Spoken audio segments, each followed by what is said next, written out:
Hello la team, j'espère que vous allez bien, euh, que vous avez un peu plus de fraîcheur par rapport aux périodes de chaleur, de canicule. Moi, il fait un peu plus frais par chez moi. Les messages que j'aurais envie de faire passer en termes de conseils, vous n'êtes pas, comment dire, pas pour faire la morale, parce que de toute façon, on se rend compte que quand on fait la morale aux gens, ça ne sert à strictement à rien parce que finalement, les gens n'écoutent pas et les gens se braquent.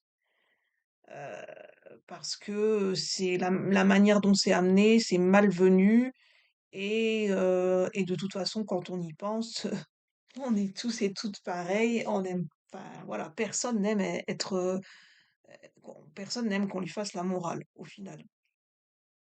C'est pas comme ça que les choses vont, c'est pas comme ça que le dialogue va mieux passer, c'est pas comme ça qu'on peut faire passer qu'on peut donner un conseil. Euh, je m'inclus aussi dedans, même si soyons honnêtes, c'est un message que je passe, l'être humain, comment dire?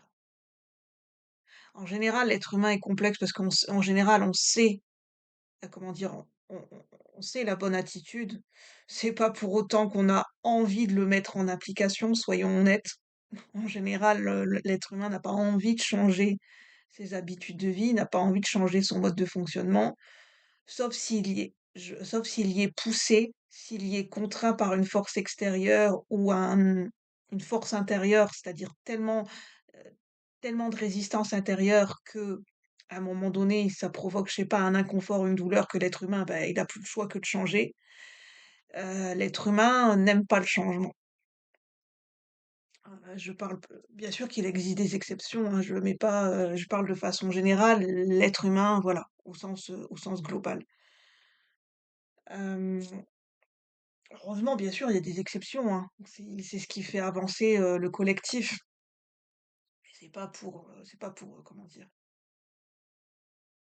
C'est pas pour, cracher sur l'être humain, c'est juste que, bah, ça fait du bien des fois d'identifier ce qui peut, enfin, voilà, les freins qui peuvent bloquer au niveau de l'humain, en fait, au niveau de l'être humain. C'est vraiment un message qui est très important. L'humain, heu, est souvent, a des difficultés, enfin pas pour tout le monde, a difficultés à accepter le changement et c'est vraiment quand il est contraint, quand il est poussé au bord du précipice et qu'il n'a plus d'autres solutions et d'autres choix, bah, que là, le changement s'opère, en fait.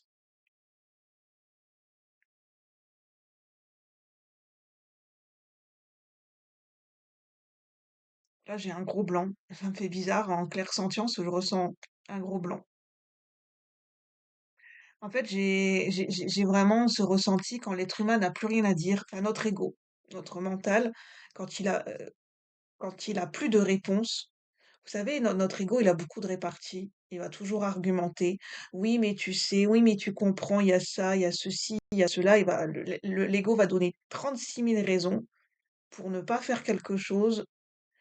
Et là, c'est au moment où l'ego se tait parce qu'il y a plus rien. Et je ressens le vide. Il y a plus de raison, il y a plus de réponse, il y a plus de d'arguments, de débats, de contre-argumentation. Et enfin, c'est vraiment ce que je ressens, c'est comme une personne capitule. Voilà, c'est vraiment ce que je ressens. C'est quand l'être humain arrive dans cette phase de capitulation. Capitulation, c'est pas dans le sens négatif. C'est cette capitulation, elle permet d'abandonner les résistances, qui sont, contre-productives pour sa propre évolution et quelque part, on ressent que c'est le corps qui lâche quelque part, enfin le corps. Je parle pas forcément de maladie, c'est le corps qui les résistances au niveau du corps, ça peut être une posture, une rigidité, c'est le corps qui lâche des choses, qui qui lâche des émotions. Parce que l'ego a cédé juste avant. Enfin entendons-nous bien, l'ego ne meurt jamais totalement. C'est une, mort symbolique. Je veux dire le mental, il sera toujours là. On vit dans une dualité, enfin je veux dire, enfin Après c'est mon j'ai pas la science infuse, j'ai pas de vérité absolue, mais je pense que il est juste réorienté de manière différente, mais l'ego sera toujours là, en fait. C'est l'expérience humaine, en fait. C'est d'apprendre à canaliser et à cohabiter avec son ego et son mental. C'est le jeu de la dualité humaine. S'il y a pas la dualité humaine, il y a pas d'expérience, il y a pas d'expérimentation, il y a pas d'évolution de l'âme. C'est pour ça qu'on est sur Terre, hein. Les âmes sont sur Terre, c'est ce que je ressens, c'est ce que je pense et c'est ce que j'ai expérimenté. Vous n'êtes pas obligé d'avoir les mêmes croyances que moi. Je sais pas pourquoi je fais des grands gestes. Hem, mais oui, j'entends, c'est le jeu de l'incarnation, en fait. Et en fait, j'ai eu cette carte et j'ai eu ma réponse. J'ai entendu enfin, j'ai tiré cette carte ce matin de l'oracle d'Isis.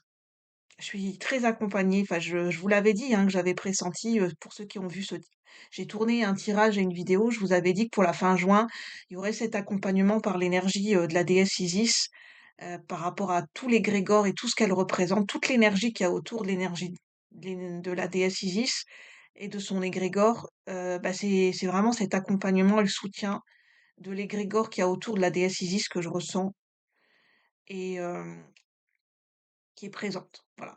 Heu Je ressens l'égrégore et l'énergie autour de l'énergie d'Isis, je le ressens. Il y a un accompagnement pour le collectif par rapport à ça et notamment, bah, pour ceux qui vont venir sur la chaîne. Je pense pour la communauté de la chaîne. La divine destinée pour ceux qui veulent recevoir, bien sûr. La divine destinée, c je pense que ça se fait de manière naturelle. Pour ceux qui sont en fait, c'est ce que je ressens, c'est pour ceux qui sont réceptifs à l'enseignement, enfin, j'entends les connaissances et tout ce que représente la déesse Isis.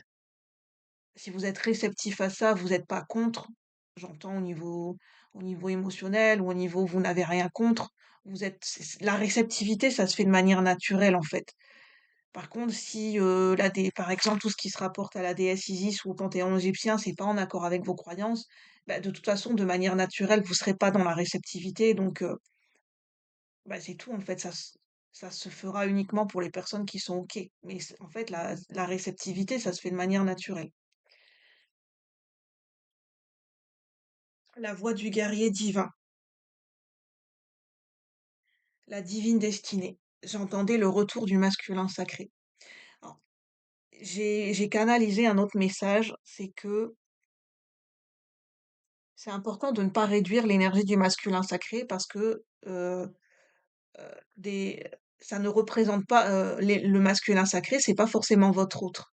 C'est pas forcément votre personne de cœur ou la personne à laquelle vous pensez ou votre partenaire de couple, que ce soit un homme ou une femme d'ailleurs.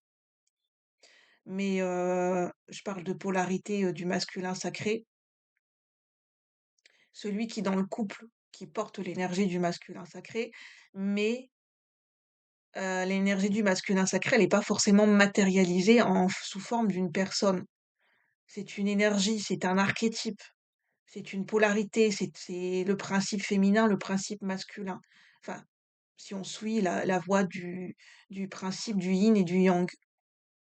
De toute façon, je veux dire, il existe autant de spiritualité, autant d'enseignements qu'il existe de culture, qu'il existe de pays, qu'il existe de traditions, qu'il existe d'êtres humains. Donc, c'est d'être ouvert sans pour autant, enfin, c'est vraiment de discerner ce qui résonne à un instant T, en fait. Et je pense que ça se fait de manière naturelle. Quand il y a quelque chose qui résonne, on le ressent au niveau du corps.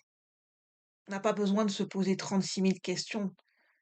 À partir du moment où on se pose des questions, on n'est plus, enfin, c'est ce que j'entends, la réceptivité, ça se fait de manière naturelle, en fait. En général, les blocages, ils viennent du mental. Enfin, c'est très complexe, on me demande de canaliser le message, enfin, de vous transmettre parce qu'il y a vraiment, il y a une compréhension derrière ça. Mais on me dit, ce qui est important, c'est qu'il n'existe pas une vérité unique. Il existe autant de vérités qu'il existe d'êtres humains. Une vérité, ça peut être, enfin, sauf si c'est, par rapport à son essence, notre énergie originelle, mais les croyances, enfin, on va plutôt partir des croyances. Une croyance, ça peut toujours être remis en question. La croyance, c'est différent d'avoir la foi. Ça, c'est important, c'est un message que je ressens de partager. Les croyances et la foi, c'est pas du tout la même énergie, c'est pas, on n'est pas dans la même énergie, on n'est pas dans le même ressenti et on n'est pas sur les mêmes plans de conscience en termes, quand les croyances, la foi, c'est une énergie beaucoup plus haute, vibratoirement parlant. Les croyances, c'est quelque chose qui est plus de la dimension terrestre. C'est quelque chose qui a été érigé par des dogmes, enfin qui a été construit par la pensée humaine en fait, les croyances. La foi, c'est autre chose, parce que la foi, ça fait intervenir le vécu et l'expérience propre à travers le ressenti, le corps. C'est le vécu intime de chaque personne. Les croyances, en général, c'est quelque chose qui est partagé par tout un collectif. Mais là, on est moins sur de l'intime, on est moins sur de l'expérience personnelle. On est plus sur une tradition, enfin, sur l'histoire et une tradition culturelle. Je reviens, je vais mettre sur pause, je vais fermer la porte. La puerta del sol, j'entends. Je vais fermer la porte, je reviens, merci. Me revoici. Donc, je pense que vous verrez pas très bien la carte. Je peux vous la mettre en post dans l'onglet communauté. N'hésitez pas à me le demander si ça vous intéresse. Mais en fait, j'ai plein de messages, j'ai canalisé plein de messages, l'air de rien. Oui, le retour du masculin sacré, c'est pas forcément matérialisé sous la forme d'une personne. Déjà, en fait, ça fait écho à notre propre vibration. En fait, l'extérieur est en lien avec l'intériorité.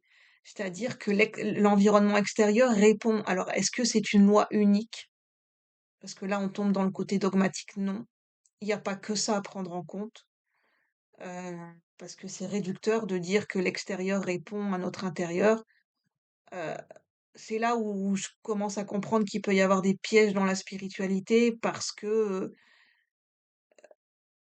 à partir du moment où on est tout le temps sur le même discours et à partir du moment où le discours devient automatique, c'est surtout ça, où on ne le ressent plus, on ne le vibre plus et c'est un discours, ben bref, par exemple quelque chose qu'on rabâche et on se conditionne avec un discours sans possibilité de le remettre en question, c'est là où c'est dangereux. Moi, je suis plus dans la prudence maintenant et dans la subtilité. Je suis pas dans la méfiance, je suis plus dans la prudence. C'est pas la même énergie. C'est-à-dire que je me pose des questions. Et je pense que la spiritualité, c'est aussi l'art de se poser les questions. Pour moi, la philosophie et la spiritualité sont très reliées. Parce que la spiritualité, c'est pas juste avoir des réponses. C'est aussi se questionner. C'est aussi l'art de se poser les bonnes questions. Mais pas dans le sens de remettre en doute sa propre existence. Euh, le corrito, le doute de soi, ça c'est avec des cartes au niveau de la philosophie, mais c'est de questionner dans le sens de prendre du recul et d'être vraiment dans le juste milieu et de prendre en compte qu'il n'y a pas qu'un seul, il y a pas que c'est pas blanc ou noir en fait. Il existe des multiples nuances. Il existe autant de vérités, de croyances qu'il existe de vécus, d'expériences et d'êtres humains sur Terre. Et ça, c'est en perpétuelle évolution. On me dit c'est intéressant hein, d'explorer aussi l'histoire de la philosophie et l'histoire de la spiritualité. C'est très intéressant parce que ça peut apprendre beaucoup de choses en fait. Et après, bah, on n'est pas obligé de prendre tout pour argent comptant en fait. On peut juste observer. On n'est pas forcément obligé de tout intégrer.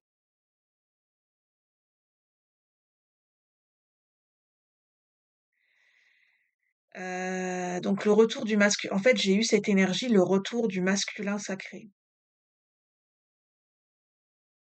le retour en force. De cette énergie, de ce regain de vitalité, cette énergie de la force. Là, on parle quand même du guerrier divin dans cette carte. Le guerrier divin, c'est quoi? C'est pas le guerrier qui fait la guerre. Ah, c'est ça qu'on me dit. En fait, on parle d'une ère un peu plus spirituelle, Alors je sais que les gens quand ils entendent ça, il y a toujours effectivement, il y a toujours le piège de tomber dans le côté dogmatique. Mais j'ai envie de dire pour tout, effectivement, faut faire attention.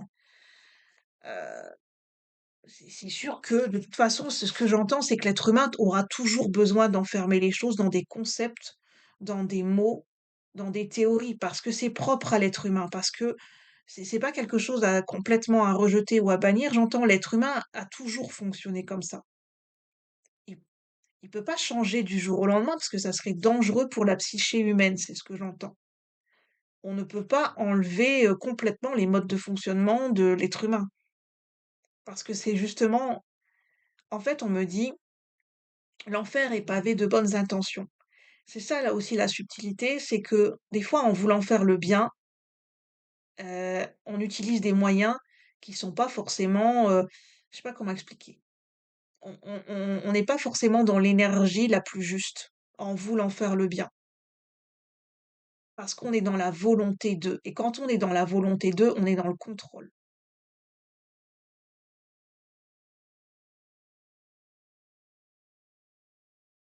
C'est pour ça que j'entends avec la spi enfin, en termes de croyance et de spiritualité, c'est toujours bien de dézoomer et de faire un focus et des fois de voir la le tableau en grand et aussi de dézoomer et de prendre du recul régulièrement et de faire du tri dans les informations qu'on reçoit et aussi dans les ressentis qu'on reçoit. Effectivement, on me dit c'est pour certaines personnes, c'est vu comme laborieux ou comme un travail. Ça dépend comment on perçoit les choses. Effectivement, ça peut être laborieux. Mais je ressens le retour du masculin en force, le retour de la force. Je sais pas, ça me fait penser comme le retour des Jedi. Il y a vraiment, je sais pas, il y a une énergie comme le retour des Jedi, le retour de la force, comme dans Buffy ou comme dans Star Wars. Et la force, c'est ni bien ni mal, elle est neutre, la force. Dans Star Wars, enfin, il y a 2 polarités, il y a 2 énergies, mais à la base, la force originelle, elle n'est ni bien ni mal, elle est neutre en fait. Elle ne catégorie pas les choses en bien ou en mal. On me parle de la force primaire et de la force originelle,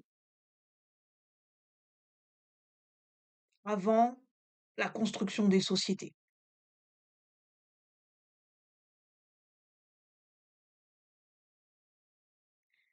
Oui, on me parle, du yin et du yang en fait,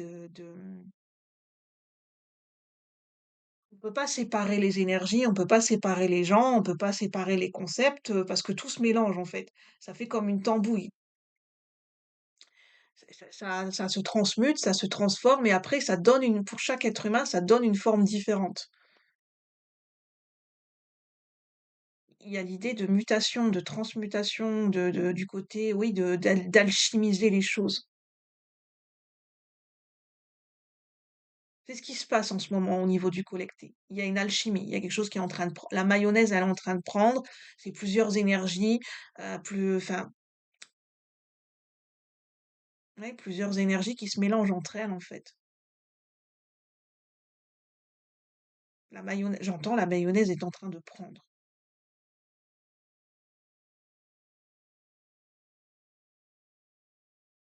En fait, on me dit: «Le contexte actuel permet le réveil et le retour du masculin sacré en force, dans sa force originelle». On me reparle de Adam et Ève, bien sûr en dehors de la religion. Si je parle, enfin, je parle à tout à chacun, même si c'est pas votre, enfin, comment dire? Ce que je veux dire, c'est que je ne rentre pas dans le côté dogmatique et je ne fais pas de différence entre les religions. C'est pas mon but de faire des enfin voilà, cette chaîne, elle est ouverte à tous. Mmh, ouais, le retour du masculin en force. Le guerrier divin. On me dit: «Le guerrier, c'est pas forcément celui qui bataille, c'est pas celui qui forcément qui part au front, c'est pas celui qui va faire forcément la guerre». En fait, on me dit: «Le guerrier divin, sait se battre quand c'est nécessaire, quand quand il estime que c'est pour une juste cause et encore une juste cause». qu'est-ce qu'on peut dire ce qui est une juste cause ou pas? Parce qu'on peut toujours il y a toujours la possibilité de se tromper finalement, de se fourvoyer soi-même.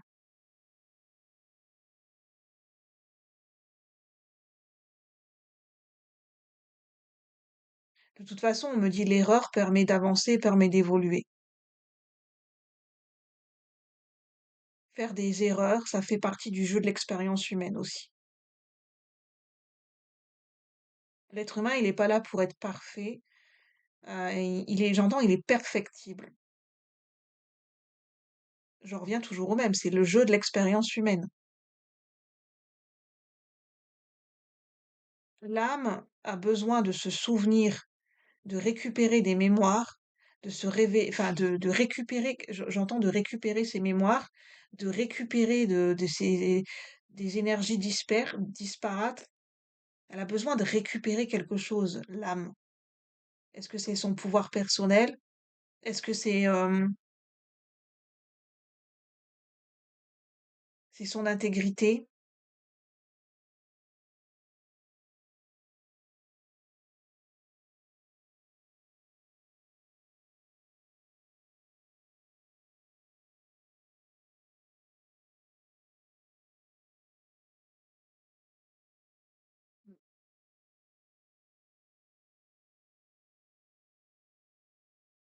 En fait, ce que je ressens, c'est que c'est comme la graine qui pousse, la graine souterraine qui pousse sous terre et qu'on ne voit pas. Ben, c'est quoi cette graine qui est en train de pousser? C'est le retour du masculin en force.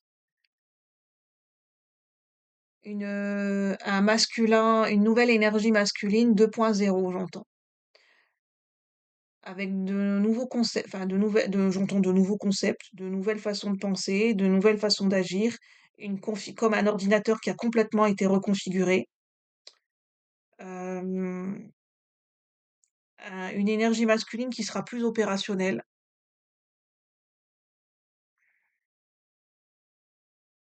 Bien, ici, ce que je ressentais, c'est une énergie masculine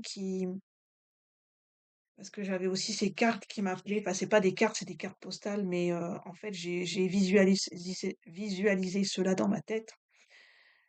J'ai ressenti que ça collait avec l'énergie. J'ai eu cette carte postale que j'ai depuis seulement quelque temps, de la Belle et la Bête, et qui sont à table, en fait, qui sont en train de partager, de boire le thé ensemble, ou un café, ou un thé.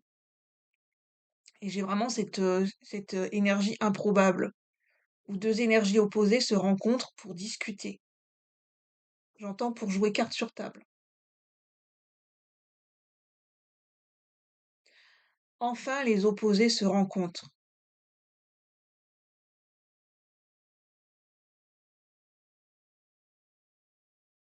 C'est quoi les opposés?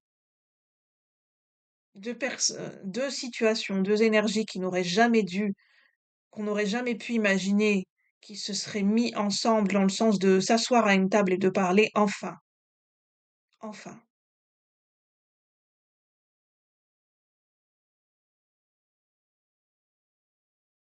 enfin des discussions sérieuses vont pouvoir être amorcées.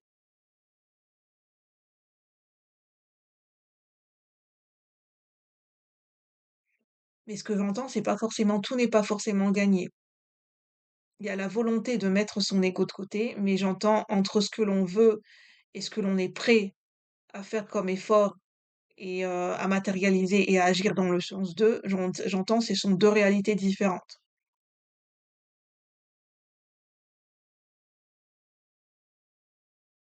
2 énergies, 2 situations qui se rencontrent et qui discutent. Est-ce qu'on est sur des pourparlers? Est-ce qu'on est sur une réunion, sur une discussion? J'ai encore la Belle et la Bête. Là, on est plus sur une énergie de passion.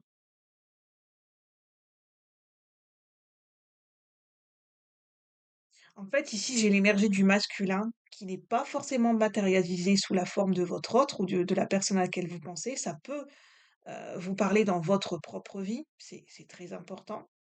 Bien que des fois, peut y avoir, des similitudes ou un effet miroir, mais c'est pas obligatoire. Qu'est-ce que j'allais dire? Il y a cette énergie passionnelle où c'est le corps qui parle. C'est presque de la télépathie au niveau du corps et les gestes ne sont plus calculés et les mots ne suffisent plus. Les Ici, j'entends le masculin qui a été remis à s enfin, l'énergie masculine a été remis à sa place, par un ordre divin, j'entends. Bon, peut-être des énergies cosmiques en ce moment. Le masculin, mais pas de manière brutale, mais il y a eu un réajustement au niveau de la polarité masculine. Ce qui fait, c'est comme si l'ego n'a plus de mots, les mots ne suffisent plus, et c'est le corps qui parle.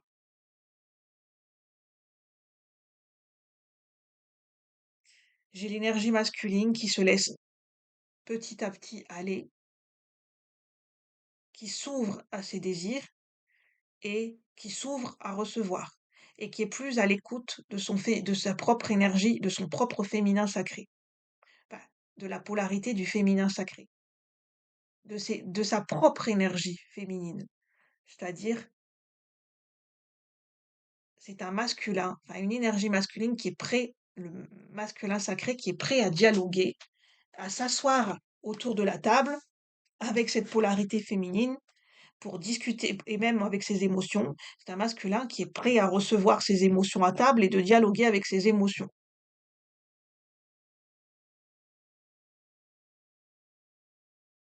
C'est un masculin qui est peut-être prêt à écouter. Je ne dis pas qu'il va forcément vouloir suivre ses émotions ou suivre enfin, accueillir le message qu'il y a derrière les émotions, mais c'est une énergie masculine. Bon, je suis prêt à écouter, je suis prêt à faire j'entends, je suis prêt à faire un effort. Parce que c'est un masculin, je ressens que ses résistances sont lâchées et qu'il n'a plus le choix. Il n'a plus le choix. Il n'a plus le choix que de se laisser aller. C'est de laisser. Ses résistances intérieures sont en train de craquer. Les digues sont en train de craquer. Les vannes sont en train de s'ouvrir. Mais pas de manière violente. Ça va pas être un déferlement d'émotions. C'est une petite fissure, une petite craquelure au niveau de l'énergie du masculin, hop, qui laisse entrer un petit peu, qui laisse s'infiltrer l'énergie du féminin.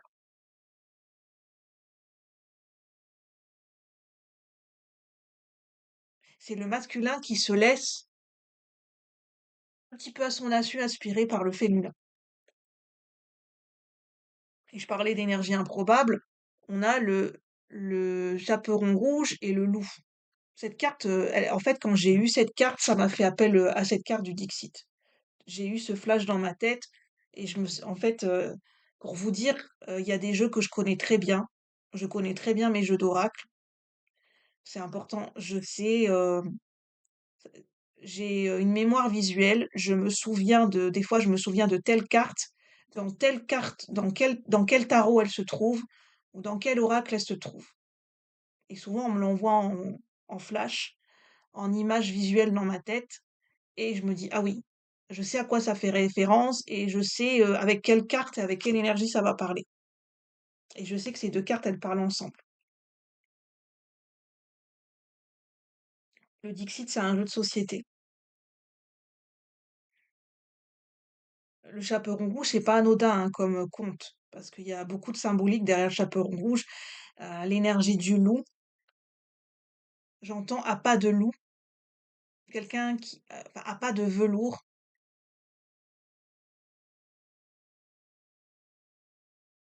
Je sens que le loup a été attendri, a été apprivoisé, mais j'entends, ça reste un loup. Enfin, c'est symbolique, hein. C'est-à-dire que c'est un petit peu l'énergie de un animal sauvage reste un animal sauvage. C'est-à-dire, on peut avoir apprivoisé, j'aime pas ce mot-là, mais avoir créé du lien avec un animal sauvage, ça reste un animal sauvage.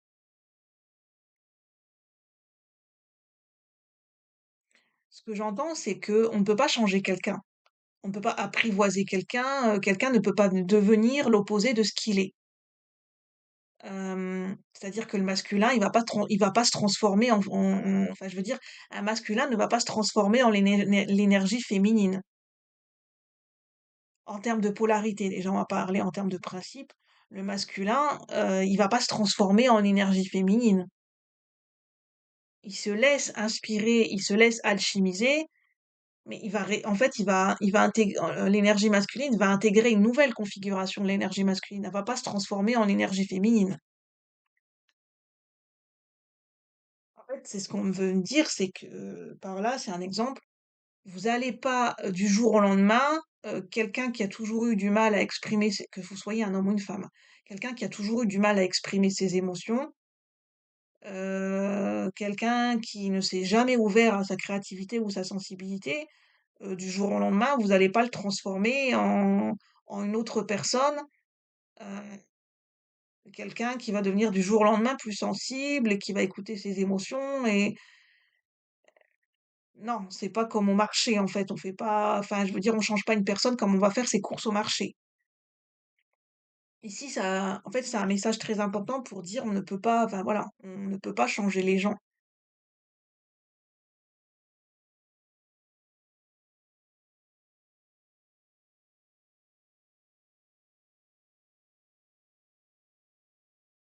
J'entends, les travers, les travers des gens, en fait.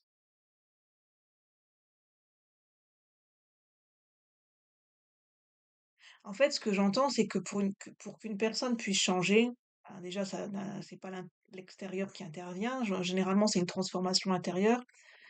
Hem, Bah, c'est une transformation qui est couche par couche, qui est en profondeur. C'est pas un changement superficiel.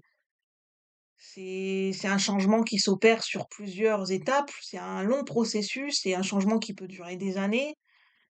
Heu, enfin, je veux dire, c'est pas comme Mary Poppins, on donne pas un coup de baguette magique et hop, la personne elle est transformée, hop, tutti quanti, tout est fait.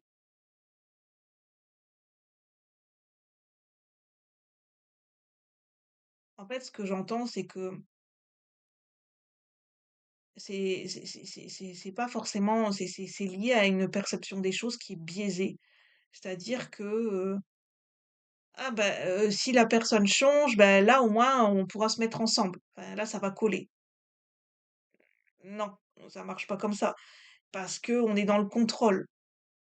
Parce que si on doit se changer soit ou changer l'autre pour que la relation puisse fonctionner, c'est qu'il y a un problème.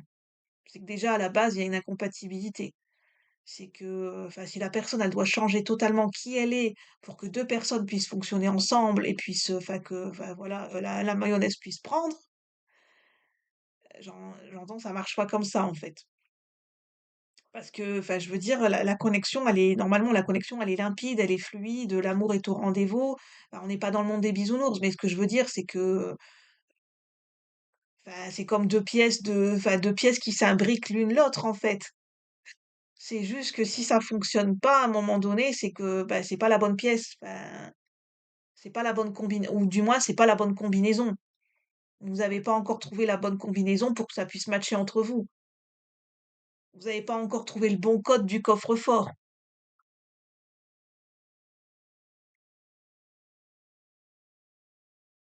Bah, c'est ce que j'entends. Est-ce que j'ai d'autres messages? Non, le retour du guerrier divin, le retour, masculin 2.0, c'est ce que j'entends, le retour du masculin sacré en force. Regain d'énergie, regain de vitalité, et j'avais, l'exemple, la comparaison avec Star Wars et je sais plus ce que j'ai dit. Matrix aussi, enfin moi j'ai pas vu, mais j'ai la comparaison avec Matrix. Mais j'avais une autre avec Buffy, la force originelle dans Buffy. Ben, je vais en rester là. Heu, je peux pas vous expliquer, enfin voilà, c'est une canalisation, je la retranscris telle quelle, c'est-à-dire que ça va l'interprétation que vous allez en faire et comment ça va résonner pour chaque personne, ça sera différent pour chaque personne. Vous allez pas le message sera pas interprété de la même manière pour tout le monde et n'oubliez pas que c'est collectif, c'est pas privé et puis vos décisions vous appartiennent, bien évidemment. Sur ce, je vous souhaite, un bon week-end et je vous dis à bientôt la team. Merci.